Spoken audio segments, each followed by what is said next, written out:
quick background, been in the crypto space since 2013, mostly operating out of Singapore and South Asia.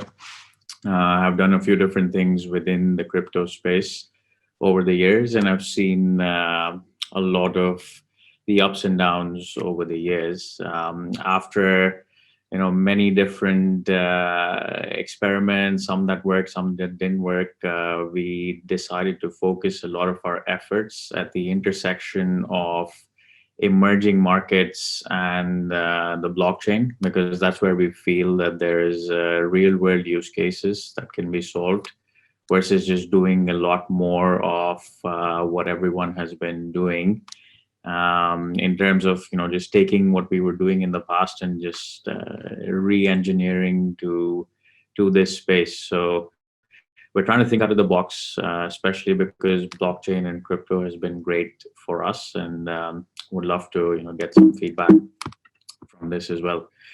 So broadly, current financial stack, if anyone trades on CME or CBOE or any of the derivatives exchanges around the world, is fairly complicated, with a number of different participants who come together to make sure that the financial stack works in the way that it should, essentially to establish trust between counterparties that may or may not know each other, right? So what we see specifically in the emerging markets is this financial stack is extremely broken. So if I'm a farmer in India, or if I'm a cotton trader out of Kenya, it's not so easy for me to kind of run a hedging market on any of the local exchanges, and it's very hard for me to go to a CME or London Metals Exchange or what have you to build these sort of contracts or participate in these sort of contracts, because the counterparty requirements are usually extremely high on these platforms. So I'm stuck in terms of being able to create these contracts, but more importantly in the capital formation process as well. So if I'm a farmer and I can't have stable pricing as the end output, there's no way I can go to a lender or a bank or similar counterparties and get a loan to actually do what I want to do. So capital formation becomes hard, which makes the supply chain really, really hard. And at the end of the day, the farmer, the end producer, is the one who kind of gets affected in the biggest way in these factors. So why did we create this project? So we also own a crypto derivatives exchange called Cum, which is one of the few regulated crypto derivatives exchanges. And what we realized is, it's very hard for us to kind of, as a relatively new crypto exchange, take on some of the bigger trading platforms from China and Korea and so on and so forth.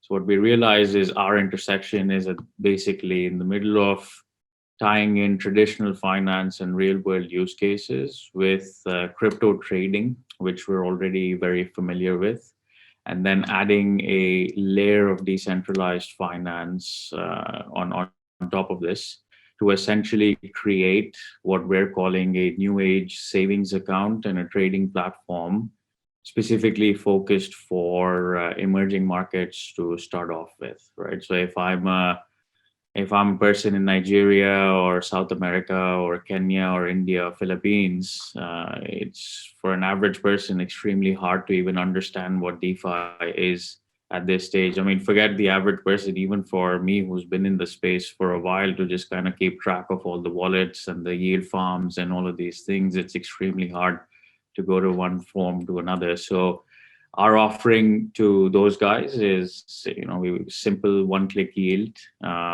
with their fiat currency, where they can go in and out. And then if they decide to trade on any of these assets or build any of these assets as contracts, they're free to use this tool set and kind of build these sort of contracts. What we focus on from our perspective is very simple market creation. We focus on non-custodial trading, so we don't really touch any of these assets. That's also for regulatory reasons.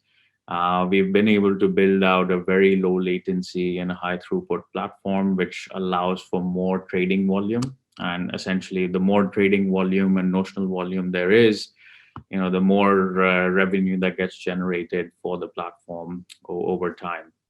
One of the big issues in the space right now is specifically on the derivative side is most platforms are unregulated and their insurance funds are extremely opaque. So if folks are familiar with BitMEX and Deribit and these sort of platforms, you don't really know what is going on with the insurance fund in the back. From what we've learned is that these insurance funds are being used for internal trading or for writing options or what have you. So we've actually made the insurance fund into a DAO, and the community can kind of decide how that should function.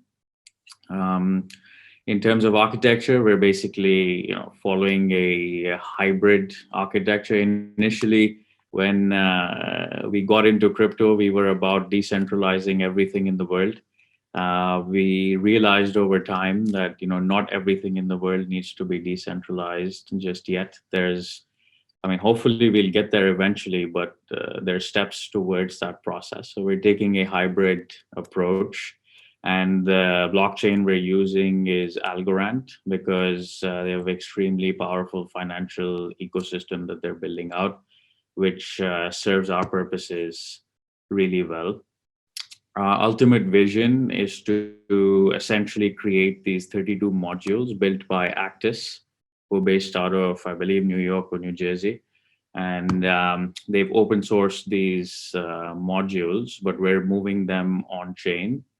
And our idea is that any sort of financial contract anywhere in the world can be created using these 32 modules, right? So it could be options, it could be derivatives, it could be fixed income products, it could be annuity based contracts, whatever it is can be kind of built out with this.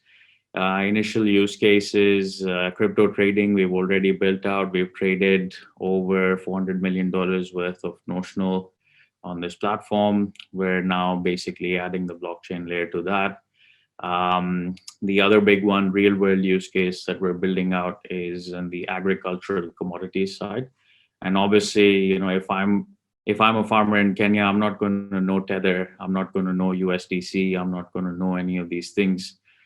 So we've partnered with several fiat on-ramp partners across the world.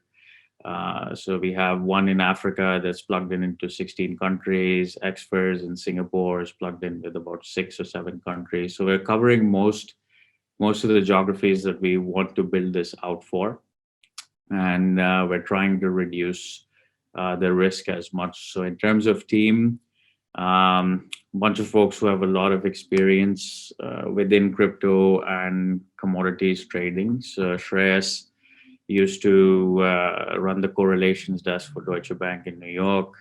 Loretta is a pretty well-versed derivatives trader, but she's also the financial consultant to the FSC in Mauritius. Saeed runs a large crypto fund out of Abu Dhabi. Charlie Shrem, most people probably heard of. Satoshi is a partner in one of the biggest crypto funds in China called D Fund. So a bunch of people who've been in the space, everyone who has a pretty long-term view, because this is not something that's going to change the world instantly, but I think over time we can really prove out some of these use cases.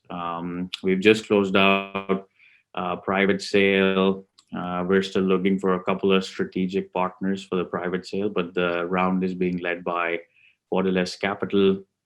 And then we have some very large family offices from Asia who participated as well. And we'll soon be announcing a token sale as well.